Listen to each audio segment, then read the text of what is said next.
So if you guys remember, I did a video yesterday talking about Perfect Dark and how the game that was recently canceled during the whole Xbox layoff nonsense, this particular video game was canceled and apparently didn't have real gameplay footage, even though they lied to players and said that they did. Now you have multiple people trying to come out from the studio and say, we totally didn't lie. It was more real than you probably think it was. It's like, bro, it's either real gameplay like you claimed it was, or it's not, but we'll get into that later in the video, so stick around.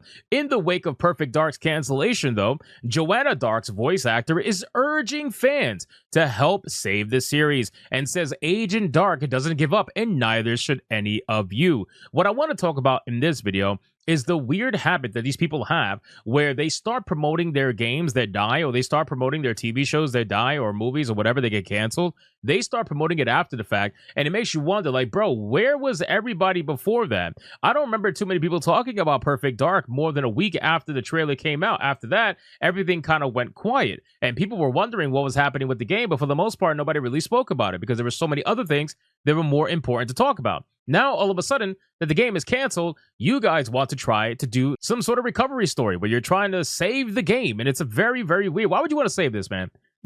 Like, why would you want to save this absolute insane jaw of a woman that looks like she snacks on rocks? Stop it.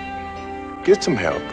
I don't understand why you would want to do that. But anyway, let's continue and let's see what she's got to say. I'm sure she's doing it from a very nice standpoint. But let's be real, this game is going to get more likes and retweets than it would ever get sales. That's just the truth of it. Like most of these modern audience video games that everybody tries to save after they get canceled, or just like the TV shows that get canceled, looking at you, the acolyte, right? These TV shows that get canceled after the fact. All of these games and TV shows, they get more likes and retweets than they do sales because people just want to utilize a movement to try to virtue signal with, to try to grow their social media accounts off of. But when it comes down to actually giving you money, when it comes down to supporting you with their time, they don't want to do either, right? You could give them the game for free, which the sad thing is most of them do get the game for free. A lot of these shills get the game for free. You got Xbox accounts dropping keys on haters, right? You got all kinds of nonsense going on. But even with all that being said, it's still not enough. But Perfect Dark was one of the biggest projects gutted by Microsoft's latest round of layoffs, which is really saying something given one of the other canceled games as an MMORPG.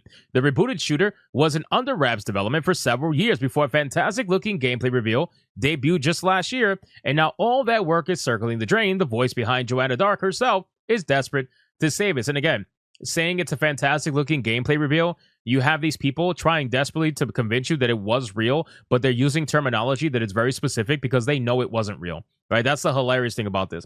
So Alex Wilton Reagan, who you might also know as a female player character in Dragon Age Inquisition, took to X with the post mourning the game's cancellation. She followed that up a day later with another post making a more direct call for action. I hope we live in a nice world, telling fans to speak up if you want to see Perfect Dark survive, and using the hashtag perfect pickup. Now, again, I got to be real with you guys. I don't think anything is going to happen from this. I think at this point, we are witnessing what we would call the Ragnarok in the gaming industry, where in 2025, where all this money that was subsidizing these studios, these different programs, all of this nonsense, man, USA is officially gone. And with it, all of these studios are magically just closing down all of a sudden. Nobody wants to admit that these studios were being subsidized by some form of government money, right? It may not have been USAID, but some form of government money or private investor that was utilizing government money.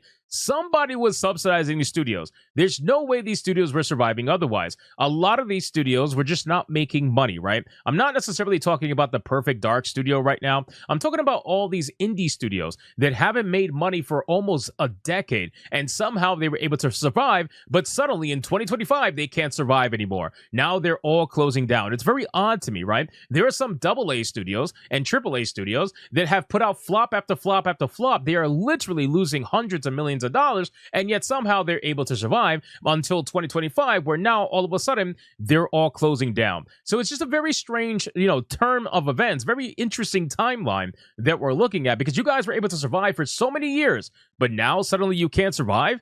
I wonder why that is. But then it says, ignoring the fact that one of the most recent posts using the hashtag is a 2016 photo of a 1954 Chevrolet 3100 pickup. It's an admirable attempt to rally support for the long dormant series. That's actually kind of funny that the first post, when you use that hashtag, has nothing to do with the game. That shows you just how far this game actually matters for most people. Reagan isn't the only actor, though, disappointed that the game was canned. Elias, the gravely voice of Adam Jensen, didn't ask for this either. In a post on X, he said he blocked out several days for his role in the game. Now that it's not coming out, he's not getting thousands of dollars that I expected and counted on. Well, that sucks. That's unfortunate. Hopefully you get another job. He also said who will voice the lead role in the upcoming action adventure Hell Is Us continued in the thread. Now every game I do as director or actor, I wake up hoping it isn't canceled. I'm a freelance contract worker and have other games and shows. The devs, designers, and writers are employees and are now unemployed. This is happening way too often. So when do we sit down and admit or ask the question, why is this happening way too often? Why? Why is this happening? Could this be the summation of all of the things that you guys have done since the year of 2020? Could it be that, right? Because you guys want to blame market condition, but then when I sit down and I ask you, well, what exactly is market conditions? You're going to come up with some nonsense excuse. You're going to be like, well, people just aren't buying as much as they are. Really?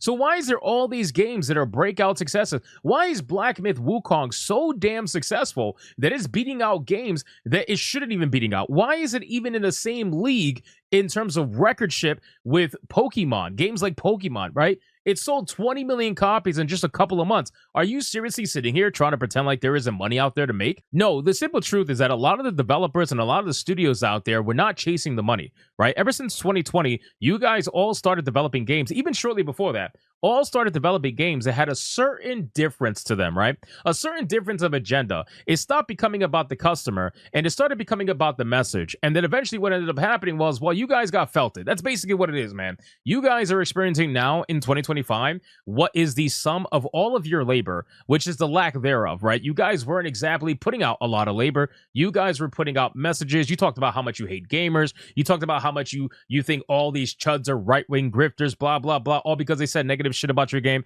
You guys are getting exactly what you deserve right now, and it's all happening and coming down on you at once because eventually it's a house of cards, man. This is what I tell you guys all the time. This gaming industry and the entertainment industry as a whole can only be subsidized for so long. Once the money runs dry and there is no subsidization, you only have yourselves to rely on. And if you cannot actually provide for yourselves, well, guess what's going to happen, my guy? You are all going to lose your jobs and you are going to get what you deserve. So if you think it's happening way too often, perhaps you should ask yourself, why is that? Now, let's talk about this, right? Well, the developers are apparently shooting down the claim that the game was actually real, right? Because the claim of the game being fake, well, they don't want you to think that. He says it was pretty typical vertical slides, I'd say, and I don't think we were particularly deceptive with it. I think you were. I think you absolutely were. You knew exactly what you were doing. This week, as part of an enormous round of cuts at Microsoft, the company closed down the initiative, which we already know that. The person says this game looked awesome, and like it got Perfect Dark in a way that Perfect Dark Zero never really imagined. Despite coming from original developer Rare, the main talents behind Perfect Dark had long left to found the ill-fated Free Radical design. But in the wake of the project's cancellation, a prominent journalist shared on social media that he'd been told the trailer was basically fake, and a claim that went quickly around the internet and resulted in articles calling it everything wrong with modern video games. You know what I love here? I love that PC Gamer, just will not throw another shill under the bus, right? You guys all know that the journalist that said these words was Ethan Gack over at Kotaku.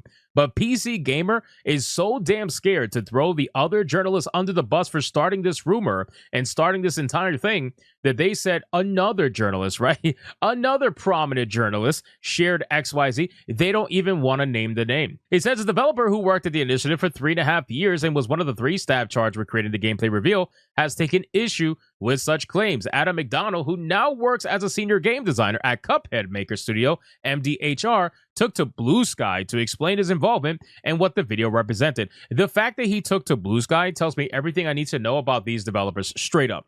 Straight up. There is nobody that uses Blue Sky other than the hardcore activists desperately trying to make it a thing, all because they claim to hate Elon Musk. Let's be real. None of you guys, no matter how much you want to put Blue Sky in your bio, no matter how much you want to put Blue Sky in your email signature, it is not going to become a thing. Nobody cares about Blue Sky except you guys. And then when you realize that you're not spreading out your message anywhere because the only people hearing it are people that already agree with you, then you end up leaving Blue Sky and then the platform dies. It's actually in engine, said McDonald. I was one of the 3-level designers that worked on it. It worked best if you played it the way the person playing in the video plays it, but it still worked even if you didn't hit the marks perfectly. I'm seeing some, I guess the gameplay demo was all bullshit posts, and I will say, it's probably more real than you think. We were figuring stuff out on the fly in time to include it in the demo, doing our best not to lie to players. There's some fakery, but quite a lot of it was bro, it's fake! Oh my god, dude. Oh my god, wait, back up. So you're trying to, this is amazing. So you're trying to say that, okay, well, it's not fully fake, right? That if you tried to play it the way that the person playing in the video plays it, that it kind of still worked, even if you didn't hit the marks, but a lot of it was BS and faked regardless, right? They said there's some fakery, but quite a lot of it was legit. So you do admit that it was fake. You do admit that it was not real gameplay. You do admit that this was not actual gameplay reminiscent of any video game that you were going to give to players, right? It's like all the tech demos that were out there, okay? Cyberpunk is a prime example of this. Oh yeah, we're going to be able to put 200 NPCs on screen. Come to find out when the game releases, it's anything but that. This is exactly the problem that's happening in gaming right now, and this is why people are saying this is the problem with modern video games. This person said some might seize on the word fakery as an admission, but honestly, any trailer for a game as far out as Perfect Dark is always going to have a little smoke and mirrors going on. Are we seriously trying to run damage control for this? You guys already know that by him saying that there was fakery in it, you already know that, yes, it was fake. The whole thing was fake, bro. It doesn't matter. You could say some of it was legit. That's perfectly fine. But I guarantee you a lot of it, if not all of it, was fake. And if you're trying to say, oh, but all trailers are fake, bro, stop the nonsense, man. We have seen plenty of trailers from plenty of video games that showed us exactly in the trailer what we got in the game. You are coping unbelievably hard. Please miss me with this bullshit. So, in any case, it seems like there's a lot of cope going on with Perfect Dark from a multitude of different people. You got a lot of people who worked on the game. You got a lot of people online trying to suddenly shield for the game and save the game. But at the end of the day, I don't think anything's going to happen. I think Xbox has made the decision. They are not going to bring this game to fruition, and it's nowhere near development. That's another reason why you know that the gameplay was fake. Because if it was anywhere close to actually being completed, they wouldn't have canceled the game. But the truth is, it's probably a lot of years ahead to get this game anywhere remotely close to what they promised in the trailer, and at that point they're not going to want to do it. For what? This draw? Absolutely not. So you guys can let me know in the comments down below, what do you think about this? Do you think they're lying to save their face? Do you think the trailer was actually fake, or do you think it was real and you believe this particular developer? You can let me know in the comments down below whatever it is you believe, and thank you guys so much for watching the video. And if you enjoyed it, I mean, listen, consider hitting that subscribe, and I'll see you guys on the next one.